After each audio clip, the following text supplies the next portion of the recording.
Guys, another immigration tips and advice naman tayo ngayon, no?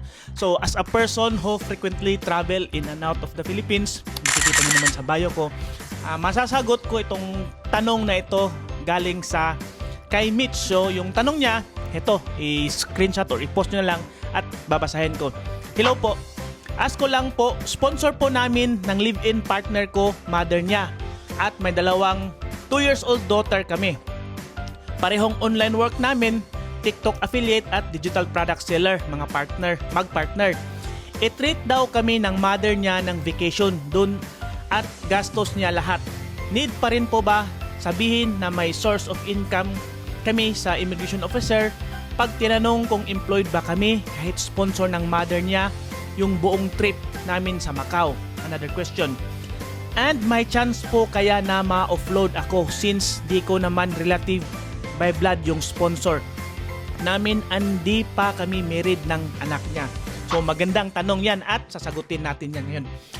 As a point of view sa immigration officer, kailangan ma-establish mo yung connection mo sa mother-in-law mo, sa live-in partner mo. And take note, live-in partner pa lang kayo.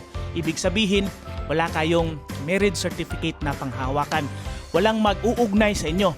Pero ito, dahil may 2 years old na anak na kayo, pwede nyong ipakita yung birth certificate ng anak nyo kasi nandyan nakalagay yung parents name, di ba? At saka magdala na rin kayo ng valid IDs nyo. Actually, yung immigration officer dito sa Macau, papuntang Macau, wala yang pake sa kung magkano yung kinita mo, saan ka nagtatrabaho. Ang hinahanap nila is if you are able to provide para sa source of fund ng travel mo. Basically, yung tinatanong nila, saan kayo magstay, ilang days magstay.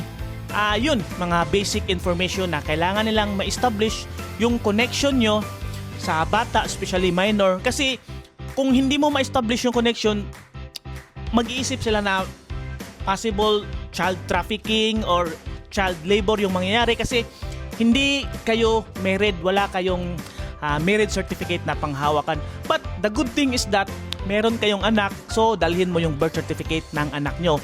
And ito, tips. Sabay kayo as family na maglinya sa immigration, pumasok sa immigration. Mga isang immigration officer lang kayo kasi meron kayong anak. And kapag family kasi, you will go as a group, hindi individual. Kasi may kasama kayong 2 years old na anak. So, ganun yung mangyayari, ganun ang gagawin nyo. Pangalawa, mag-request kayo ng invitation letter galing sa mother-in-law mo na nagsasabing siya yung bahala sa tirahan nyo, sa pagkain nyo, at accommodation nyo. At ilalagay niya din yun yung employee visa number niya or blue card, yung tinatawag namin dito, to establish ng connection nyo. Tapos ipapasend niya sa email mo. At ikaw naman, Mitch, ipiprint mo yung email ng mother-in-law mo tsaka ipapakita mo yun sa immigration officer. Check! 80% pasado, aprobado ka na.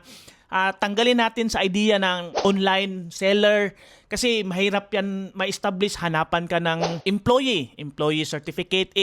Kumbaga freelancer lang naman. Hindi lang. Freelancer kayo and anytime, pwede kasing gumawa tayo ng sarili nating certificate kasi mga freelance artist, freelance online business, madaling pirate yung mga ganun. Paggawa ka lang sa ano. Pero yung mahalaga doon is yung birth certificate ng anak mo, invitation letter ng mother-in-law mo. And that's it. I hope nasagot ko yung tanong mo. And I'm sure, pag dinala mo yun, laking tulong na yun. Tiyak, palulusutin ka as a person who frequently travel in and out of the Philippines. Kitang-kita ko, alam na alam ko kung ano yung pakay ng mga immigration officer kung bakit kini-question nila, bakit tinatanong nila yung mga lalabas ng bansa. Pero dito sa Macau, walang problema. Magaan. Hindi mahirap pag nandito ka na sa Macau. Sa Pilipinas lang naman talaga mahirap yung immigration dun eh. Pero yung advice ko, talagang tsak, makakatulong na yun. Or kung may katanungan pa kayo regarding sa mga immigration concern, leave a comment at sasagutin natin yan. Kasi dito lang ako. Peace! Bye-bye!